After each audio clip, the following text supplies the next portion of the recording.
All right, guys, this is a Daily Beast article. It is the 25th of October, and we are looking at a third carrier group moving in to North Korea. A showdown, it says, U.S. moving third carrier group in strike group into North Korea. It says, after a show of force like this, it may be hard to back down if Kim Jong-un calls Trump's bluff.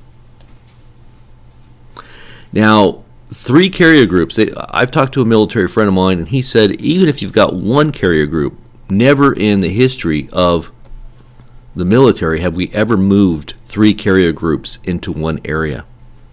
It only takes one carrier group to utterly obliterate a country. So for the show of three, it's just an overwhelming show of force, is what he told me. He says, it says here in this article, the U.S. Navy, in an unprecedented move, is sending a third carrier strike group force to the Western Pacific. The Nimitz Group, Carrier Strike Group 11, will leave Naval Base Kitsap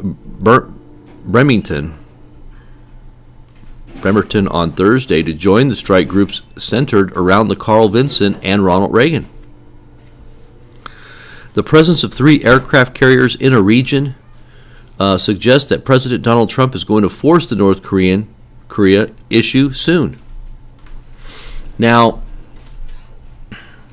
I've seen some other intel that I'm kind of wondering if it's true, because the other day on a forum, yesterday on the forum I was looking at, I'll go over here and check it out. I'll show you guys real quick. There was an article. Let's see if I can find it here. See if it's still up here.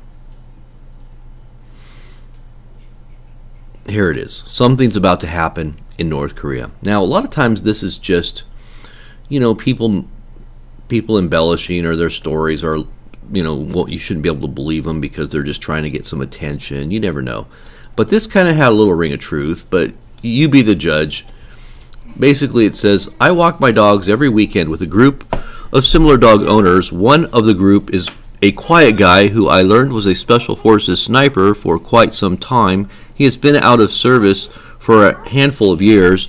I started to talk about the situation in Korea and how things seem to be heating up. And he drew me off to the side and told me he had just called a former friend still in the Army, stationed in Korea, who stated that they have been instructed to quietly pack up and get their dependents out of Korea by December 1st.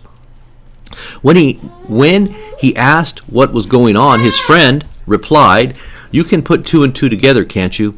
After hearing this, he called another active duty friend who was attached to a medical unit. His wife answered the phone and stated he had just left for Korea about a month ago, but she was getting concerned because this was the first time in almost his 30-year career, that he couldn't tell her what he was doing.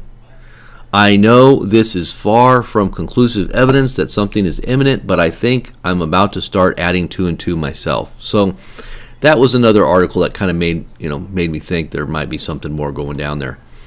We've been hearing a lot about North Korea in the news, and it always seems like they're saber rattling quite often, but I have seen and noticed that we are ramping up and looking like we're preparing for some kind of military action, and so have many been talking about this in the news. So this is just another little heads up. Something could go off real soon, so just have everybody prepared. Everybody get ready.